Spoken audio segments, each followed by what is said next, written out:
In the last couple of lessons, we kind of had like a primer on levels. And so let's do a little bit of a primer on curves. Levels and curves do much the same thing, except curves allows you more control. It's kind of like, well, it's like training wheels on a bike. I remember when I was really young and I had training wheels on my bike. My dad took them off. I couldn't quite figure out, how to do it. I kept falling over. So my dad, for a while, would hold on to the back fender and run with me as I rode and kind of give me that security. And I remember one day I was riding, it was really cool, and I turned around to kind of say, hey, this is fun. And I see my dad about a half a block away. He had let go, and he was just laughing because I was doing it. Of course, I immediately fell over. When you get into curves, the training wheels are off. You can crash and burn if you want to.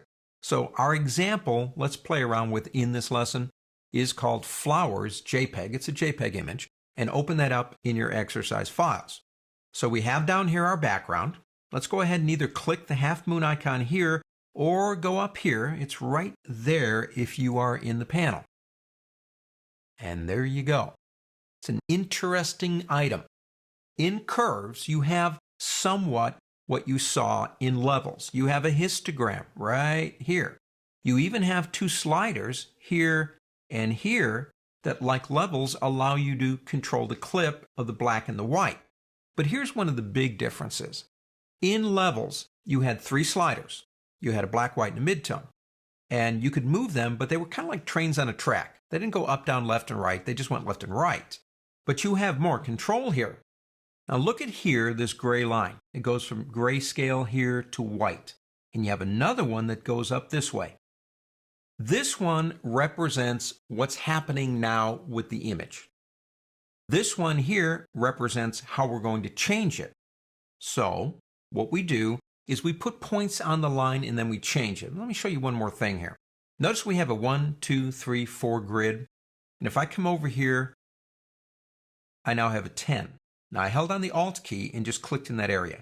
I like a 10. It doesn't really make any difference, but it gives me more visual reference points. So what I'm going to do is I'm going to click right on this line right there, right in the center. Now that creates an anchor point that can bend the line like a rubber band. Now watch the image when I begin moving that line up now. Now I can do that with my arrow keys too, which is pretty cool. It gets lighter. But look at the relationship. I'm saying to the computer, push that up. And see what happens when you push up?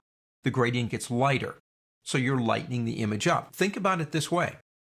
If all I do in curves is put a point right in the middle, just like that, and I basically move it up and down, I might as well go back to levels, because that's exactly what levels does.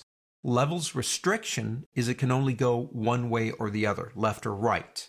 So if all I go is up and down, I've got levels, I might as well go back. But I have control of this point. If you want to go crazy, I can move it any way I want. Which, like taking the training wheels off of your bike, gives you a lot of control, but you can crash pretty fast too. Now let's get rid of that one point.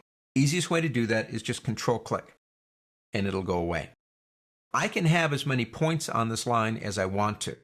Now, one of the lessons in our photo restoration course, I talk about using curves to sharpen an image. I'll show you that real quick. Put a point back right there. Now come up here and put a point right about at the midpoint between here and here. That's kind of like the midtones. Now when I move that point up or down, it creates what's called an S-curve. If I start moving it up with my arrow keys, watch the image. Now, this image doesn't need any sharpening. But in a sense, it is creating more contrast in this image. Contrast on a two-dimensional surface exists because I see a difference between this area, say right here, and that area right there. If the difference between light and dark gets more pronounced, I'm thinking there is more contrast or even more sharpening there. And so we call this a reverse S curve. So let's say you have an image and it needs a little bit more contrast. This would be one thing that you could do to make it work for you. If I want to, let's go ahead and do this. Let's Control-click on these again to get rid of them. Probably the easiest way to understand how curves functions is to do this. I'm going to grab this point up here. I'm going to drag it all the way down. This image has pixels in it with brightness ranges that go from here to here. Make them all black. Turn them all off. If I click here and move this up, I'm getting a negative because I'm saying to the computer, areas that were white here are now black. And areas that were black here are now white. I have reversed the curve. Now, the easiest way to get back is click this button right here, and it resets curves. Curves gives us tremendous control over an image. We even have a button over here that looks like a hand, and if you click it and come over into the image, you can see where it is actually on the image, and anytime you want to actually put a point there, based on that brightness level of the color, you can hold the Alt key down and click, and it will allow you to put a point exactly there just by Alt clicking. Now again, that gets into things like color control, etc.